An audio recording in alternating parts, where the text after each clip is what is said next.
Hello everyone, happy Monday, welcome back to class. We are going to finish our book today. I know it's always kind of a happy, sad thing, but My Side of the Mountain, we have a short chapter to wrap it up, and I have decided that we are going to start a new read aloud. We will not be able to finish it before May 15th when school is out, but I will commit to continue to post read alouds. We'll figure out how often and when, but our next book, I've got it prepared. So as soon as we finish My Side of the Mountain, we'll talk about our next one. All right, our last chapter is called The City Comes to Me. And if you've been making predictions and thinking about how this is working out at the end of this book, you may have guessed that slowly but surely people are starting to come visit. He's less of a wilderness man. He's more of a host. He has guest trees. People are often with him more than he's by himself. So things have really changed. So the chapter is called The City Comes to Me, and this is our final chapter. The warblers arrived, the trees turned summer green, and June burst over the mountain. It smelled good, tasted good, and was gentle to the eyes. I was stretched out on the big rock in the meadow one morning. Frightful was jabbing at some insect in the grass below me, when suddenly a flash bulb exploded and a man appeared. "Wild boy," he said, and took another picture. "What are you doing, eating nuts?" I sat up. My heart was heavy. It was so heavy that I posed for him, holding Frightful on my fist. I refused to take him to my tree, however, and he finally left. 2 other photographers came and a reporter. I talked a little. When they left, I rolled over on my stomach and wondered if I could get in touch with the Department of Interior and find out more about the public lands in the West. My next thought was the baseball game in the flooded schoolyard. So if you're thinking like me, part of him is longing to be wild again, to move somewhere else away from everyone, do this again. On the other hand, part of him is feeling like he wants to hang out with friends, be social, go to school, play baseball. So I think he's really torn between both worlds, what he wants to do right now. 4 days passed, and I talked to many reporters and photographers. At noon on the 5th day, a voice called from the glen. "I know you are there." "Dad!" I shouted, and once again burst down the mountainside to see my father. As I ran toward him, I heard sounds that stopped me. The sound of branches and twigs breaking, of the flowers being crushed. Hordes were coming. For a long moment I stood wondering whether to meet Dad or run forever. I was self-sufficient. I could travel the world over, never needing a penny, never asking anything of anyone. I could cross to Asia in a canoe via the Bering Strait. I could raft to an island. I could go around the world on the fruits of the land. I started to run. I got as far as the gorge and turned back. I wanted to see Dad. I walked down the mountain to greet him and to face the people he had brought from the city, to photograph me, interview me, and bring me home. I walked slowly, knowing that it was all over. I could hear the voices of the other people. They filled my silent mountain. Then I jumped in the air and laughed for joy. I recognized my 4-year-old brother's pleasure song. The family! Dad had brought the family! Every one of them. I ran, twisting and turning through the trees like a Cooper's hawk, and occasionally riding a free 50 feet downhill on an aspen sapling. "Dad! Mom!" I shouted, as I came upon them in the stream bed, carefully picking their way through raspberry bushes. Dad gave me a resounding slap, and Mother hugged me until she cried. John jumped on me. Jim threw me into the rushes. Mary sat on me. Alice put leaves in my hair. Hank pulled Jim off. Joan pulled me to my feet, and Jake bit my ankle. That cute little baby sister toddled away from me and cried. "Wow! All of New York," I said. "This is a great day for the Catterskills." I led them proudly up the mountain, thinking about dinner and what I had that would go around. I knew how Mother felt when we brought in friends for dinner. As we approached the hemlock grove, I noticed that Dad was carrying a pack. He explained it as food for the first few days, or until I could teach John, Jim, Hank, and Jake how to live off the land. I winked at him. "But, Dad, a Gribbly is not for the land." "What do you mean?" he shouted. "The Gribblies have had land for 3 generations. We pioneer, we open the land." He was almost singing. "And then we go to sea," I said. "Things have changed. Child labor laws, you can't take children to sea." I should have glowed over such a confession from Dad, had I not been making furious plans as we climbed. Food, bed, chores. Dad, however, had since Christmas to outplan me. He strung up hammocks for everyone all through the forest, and you never heard a happier bunch of kids. The singing and shouting and giggling sent the birds and wildlife deeper into the shadows. Even little Nina had a hammock, and though she was only a toddler, she cooed and giggled all by herself as she rocked between two aspens near the meadow. We ate Mother's fried chicken. Chicken is good. It tastes like chicken. I shall never forget that evening. And I shall never forget what Dad said. Son, when I told your mother where you were, she said, well, if he doesn't want to come home, then we'll bring home to him. And that's why we are all here. I was stunned. I was beginning to realize that this was not an overnight camping trip, but a permanent arrangement. Mother saw my expression and said, when you are of age, you can go wherever you please.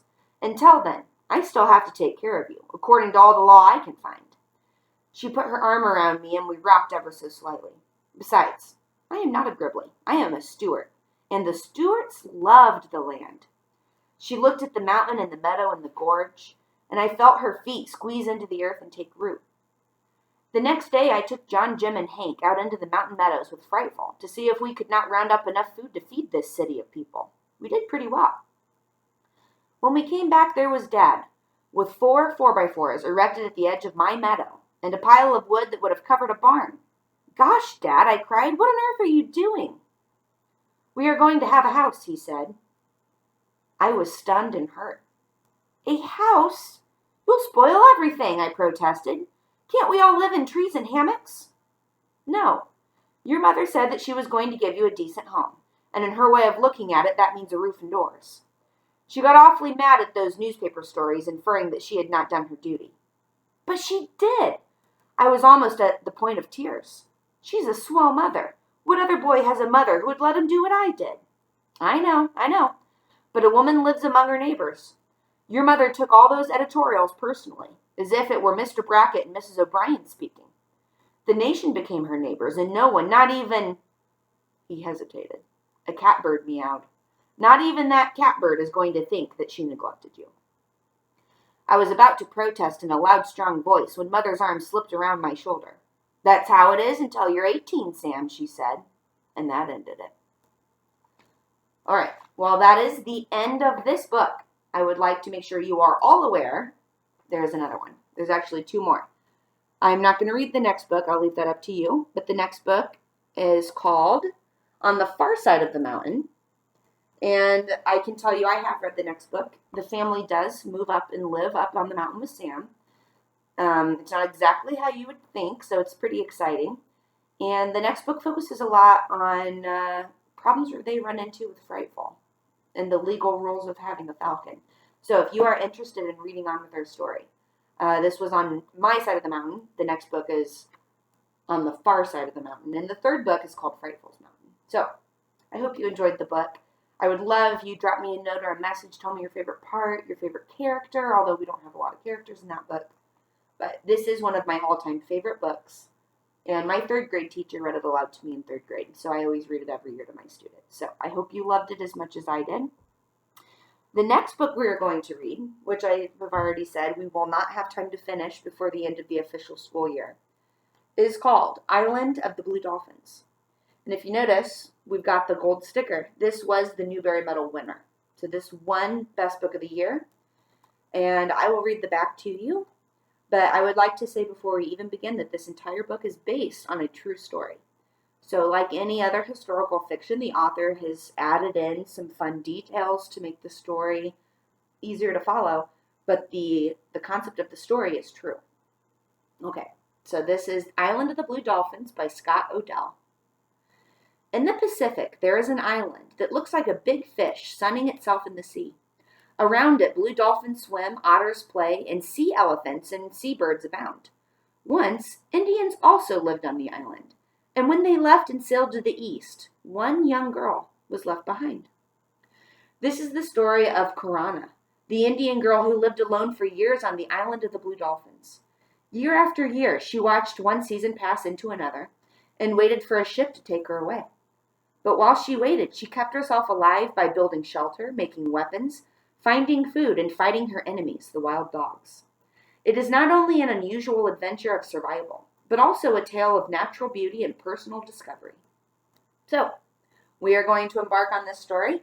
Today I will read just the very beginning to get us interested, and then we will pick up where we left off Wednesday. I will also say there are a lot of vocabulary words that may be unusual to you. So as we go, I might start keeping a list and maybe posting some things on our website to help you look at pictures of what some of these things are. Chapter 1. I remember the day the Aleut ship came to our island. At first it seemed like a small shell afloat on the sea. Then it grew larger and was a gull with folded wings. At last, in the rising sun, it became what it really was, a red ship with 2 red sails. My brother and I had gone to the head of the canyon that winds down to a little harbor which is called Coral Cove. We had gone to gather roots that grow there in the spring. My brother Ramo was only a little boy, half my age, which was 12. He was small for one who had lived so many suns and moons, but quick as a cricket. Also foolish as a cricket when he was excited. For this reason, and because I wanted him to help me gather roots and not go running off, I said nothing about the shell I saw or the gull with folded wings. Now, imagine you'd been on an island you'd never seen this type of a ship before. You can imagine how she maybe thought it was a bird floating on the ocean. You know, what else floats on the ocean if you'd lived on an island your whole life? So you have to think as she describes things, she's describing with her point of reference. She's never seen a ship, so she can't say that it's a ship. I went on digging in the brush with my pointed stick as though nothing at all were happening on the sea, even when I knew for sure that the gull was a ship with 2 red sails. But Ramo's eyes missed little in the world. They were black like a lizard's and very large, and like the eyes of a lizard could sometimes look sleepy. This was the time when he saw the most. This was the way they looked now.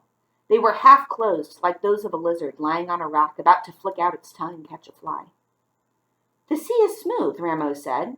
It is a flat stone without any scratches. My brother liked to pretend that one thing was another. The sea is not a stone without scratches, I said. It is water and no waves. To me it is a blue stone, he said, and far away on the edge is a small cloud that sits on the stone. Clouds do not sit on stones, on blue ones or black ones or any kind of stones. This one does. Not on the sea, I said. Dolphins sit there, and gulls and cormorants and otter and whales too, but not clouds. It is a whale, maybe. Ramo was standing on one foot and then the other, watching the ship coming, which he did not know was a ship because he had never seen one. I had never seen one either, but I knew how they looked because I had been told. While you gaze at the sea, I said, dig roots. And it is I who will eat them and you who will not. Ramo began to punch at the earth with his stick. But as the ship came closer, its sails showing red through the morning mist, he kept watching it, acting all the time as if he were not. Have you ever seen a red whale? He asked. Yes, I said, though I never had. Those I have seen are gray. You are very young and have not seen everything that swims in the world.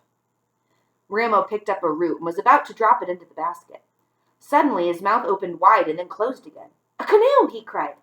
A great one, bigger than all of our canoes together, and red. A canoe or a ship, it did not matter to Ramo. And the very next breath he tossed the root in the air and was gone, crashing through the brush, shouting as he went. I kept on gathering roots, but my hands trembled as I dug in the earth, for I was more excited than my brother. I knew that it was a ship there on the sea, and not a big canoe, and that a ship could mean many things. I wanted to drop the stick and run too, but I went on digging roots because they were needed in the village. By the time I'd filled the basket, the Aleut ship had sailed around the wide kelp bed that encloses our island and between the 2 rocks that guard Coral Cove. Word of its coming had already reached the village at Galasset. Carrying their weapons, our men sped along the trail which winds down to the shore. Our women were gathering at the edge of the mesa. I made my way through the heavy brush and moving swiftly down the ravine until I came to the sea cliffs. There I crouched on my hands and knees. Below me lay the cove. The tide was out and the sun shone on the white sand at the beach. Half the men from our village stood at the water's edge. The rest were concealed among the rocks at the foot of the trail, ready to attack the intruders should they prove unfriendly. As I crouched there in the toyon bushes, trying not to fall over the cliff, trying to keep myself hidden, and yet to see and hear what went on below me, a boat left the ship. 6 men with long oars were rowing. Their faces were broad, and shining dark hair fell over their eyes. When they came closer, I saw that they had bone ornaments thrust through their noses. Beyond them, in the boat, stood a tall man with a yellow beard.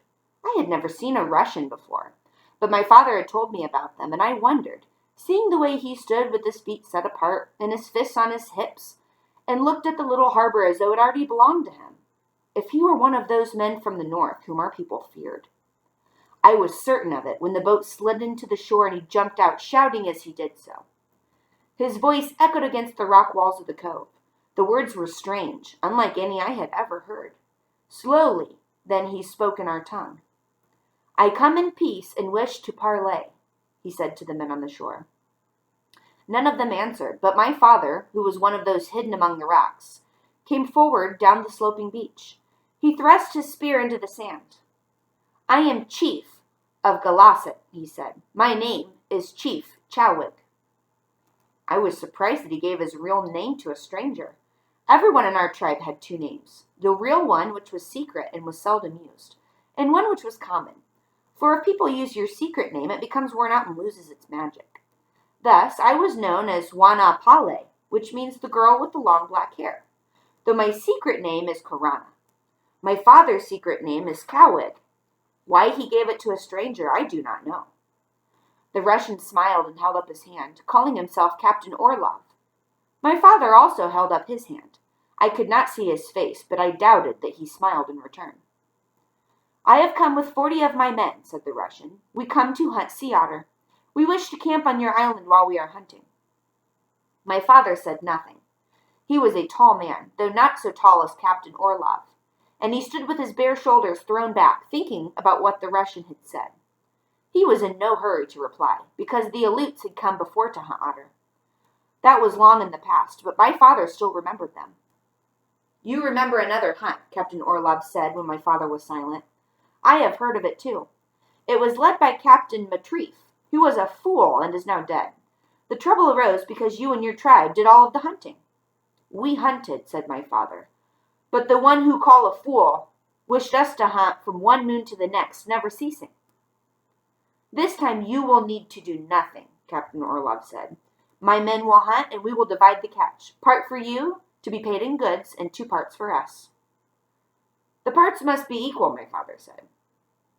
"So, if a part for us and a part for you, that would mean I get 2 otters and you get 1. So if we catch 20, I get 2 to every 1 you get. So it's not fair." So the chief of the island is saying we get equal shares. So for every 1 otter you get, we get 1 too. And that's how it has to be fair because you're using our land.